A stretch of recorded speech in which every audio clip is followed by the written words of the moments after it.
So we're going to start by opening up our notebooks to the pink divider, and we're going to add topic number 6, which is compare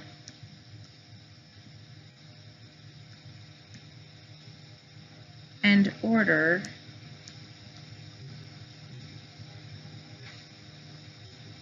rational numbers.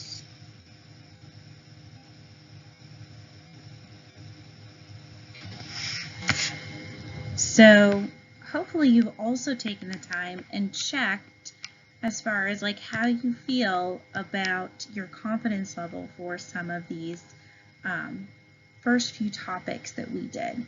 I know some people are still struggling with scientific notation and powers of 10.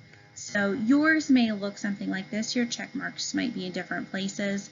Remember the first column right here, independent and explain. That means that you can solve those types of problems independently and can explain them to somebody else. Independent means you feel like you feel confident in doing them on your own, and I need more time means you still have a little bit of trouble with that particular topic. Now this next part you don't have to write here, but I'm going to kind of go over this so that it makes so everybody kind of knows what you're being assessed on. These first 4 topics is what your quiz was on.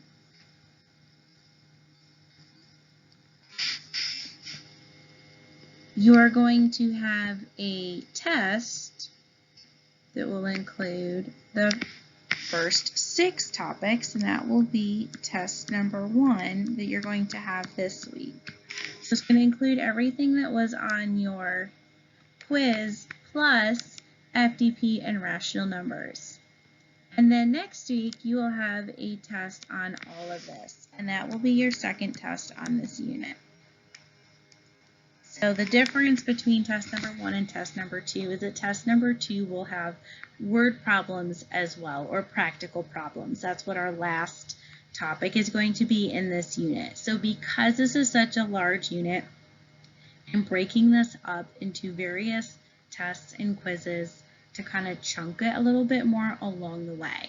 So you are going to be assigned a test on Wednesday this week that will be due on Friday by 5 p.m. and that will be on these first 6 topics. NS6, or topic 6 in unit 1, compare and order rational numbers. So let's start by defining rational numbers. What are rational numbers? Well, essentially, rational numbers are going to be all the numbers that you'd be dealing with in 7th grade. We're going to define it with a technical term. We could say that a rational number is any number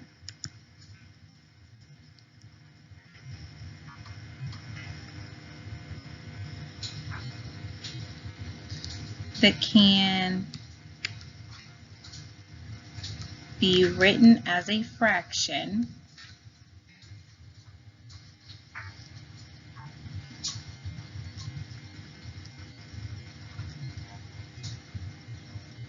where both the numerator and denominator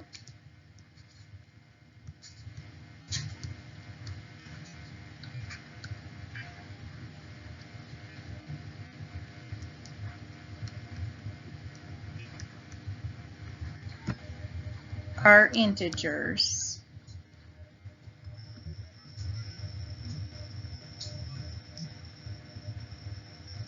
And the denominator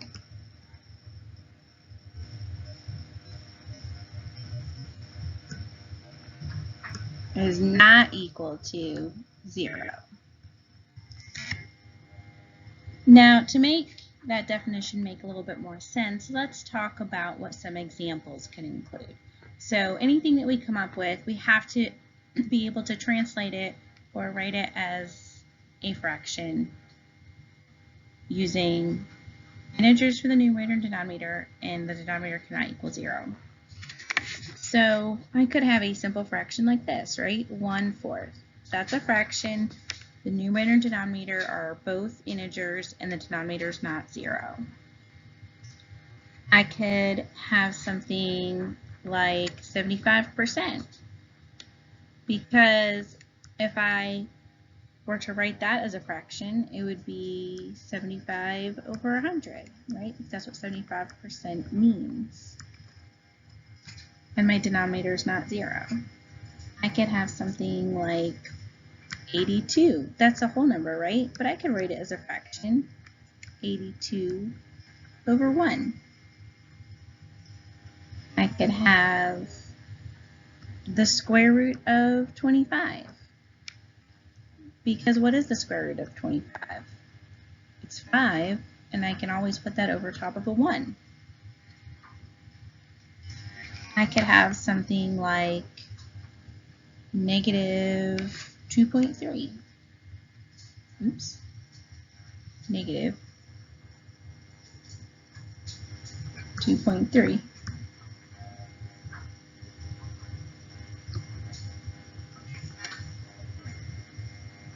There we go. Fix that negative sign. Because that would be a mixed number, negative 2 3/10. So I can have I could have rational numbers in all different forms as long as I can turn it into a fraction, essentially, where my denominator is not 0. And that's why we spent a lot of time in this unit converting between different forms. Now, when comparing or ordering numbers that are in different forms, the key is to convert these values to the same form. To keep things simple, we convert everything to percent form. Now, can you compare them if they're not in percent form? You could, as long as they were all fractions or they were all decimals, as long as they were all in the same form. But we have been working on converting everything to percent form because it avoids issues with having to find a common denominator. For example, if you were working with fractions, and it avoids issues like place value with decimals. So we have been working on putting everything in percent form, but the key is that they have to be in the same form in order to figure out which numbers are greater or less than the others. Now, before we go too much farther, we want to make sure we remember the vocabulary that we need for this unit. So we have ascending and we have descending. So ascending means that you are listing your values from least to greatest. But how can I remember this? Well, here's a trick that I use. Ascend, which is the first part of the word ascending, means to go up. So that means that the numbers go up in value. That's how I remember that. So ascending means least to greatest, and ascend means to go up. So that means the numbers go up in value. Likewise, descending is the opposite. It means greatest to least. And you can remember this because the first part of the word descending is descend, and descend means to go down. So this means the numbers go down in value.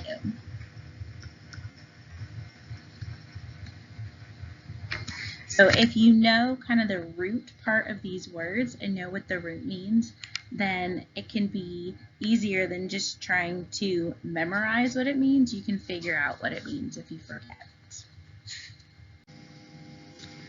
All right, so for our examples, we're going to try and keep these short and sweet. One example of ascending order and one example of descending order to make sure we remember the vocabulary and how to convert all of our forms. We've been working with comparing and ordering with specific types of values, and now we're just combining them essentially. So to start out, example number 1 says to order the following values in ascending order. So remember, ascend means to go up. So if my numbers are going up in value, that means I'm ordering from least to greatest, because that's how my values would go up. Before I can order and figure out what my least value is, I have to convert them all to the same form. And to keep things simple, we said we're going to put everything in percent form. So my first value, 0.87, if I want to convert that to a percent, I would move my decimal point 2 places to the right, and that would become 87%. Now 7/8, that's one where we have to remember our eighths trick, right? 2575, 2575. So I know that this is going to, as a decimal, end in 0 point, and it's going to be something 75. Well, I have to figure out what goes in the tens place, and because this is more than half, I add 1 to the numerator. It's my little trick here. If you forget these tricks, you can always use long division. These tricks are just to make things a little bit easier. And then I would have to move my decimal point 2 places, and this would become 87.5%. Just slightly more than that 87%. 289%, so that's already in percent form, right? So I can just rewrite it, 289%. And 1.23 times 10 to the second power. This is written in scientific notation. So the first thing I have to do is to convert it to standard form. When I convert it to standard form, that's basically putting it in decimal form. And then from there, I convert it to a percent. So I have a positive exponent, so that means I am moving my decimal point to the right. And my exponent is 2, so that means I'm moving it to the right 2 spaces. So I'm going to rewrite the decimal part like we talked about, and then I'm going to move my decimal 2 places to the right. So that becomes 123. Now, I have to make this a percent. So I'm going to continue to move my decimal point. It's right here at the end. I have to move it 2 more places to the right. Fill these in with zeros, and I have a pretty big number. 1, 2, 3, 0, 0. That is 12,300%. That is a pretty large number. So if I'm going to order these values from least to greatest, they're all in percent form. So here's going to be my answer down below. My number that's going to have the smallest value would actually be the 87%. So that would be my first value.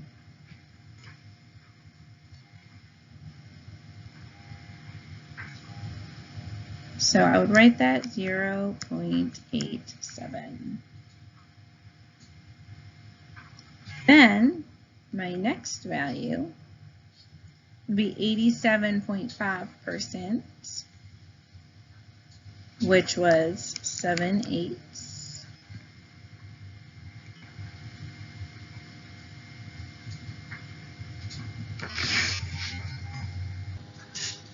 So that was number 2. Then I'm looking at 289% or 12,300%. So 289% would be my next value, and that was its original form. And so last would be the 12,300%. And its original form was 1.23 times 10 to the second power. So what do you know? These numbers were actually already in ascending order. But we didn't know that until we converted everything to percent form in order to compare them. Now, the next example asks you to list these values in descending order. Remember, descend means to go down. So that means I'm going to list these values from greatest to least, because that means my values will be going down as I list them. Before I can order them, I need to convert them all to percent form. So here's the tricky part. This first value, 0.62%, there's a decimal in this number, but it's already in percent form. So I'm just going to rewrite this, 0.62%. You do not want to move your decimal point to turn this into 62%. It's not 62%, it's 0.62%. Our next value is in scientific notation. So I have to convert it to standard form, which is basically decimal form, and then change that to a percent. So I have 5.26 times 10 to the negative first power. That's a negative exponent, so I'm going to move my decimal point one place to the left. So it's out here. So I have 0.526. Now I want to change it to a percent, so I'm going to move that decimal point 2 places to the right. So that would become 52.6%. 1/2, I think, is fairly easy at this point. Most of us have this memorized, that that's 50%. And 0.75, I'm moving my decimal point 2 places to the right, and it becomes 75%. So for my answer, as I list these values in descending order, greatest to least, my greatest value would be the 75%. So that would be listed first. Its original form was 0.75. Next, I would have the 52.6%. The original form was in scientific notation, 5.26 times 10 to the negative first power. Then I would have 50%, which was 1/2. And last, I would have the 0.62%.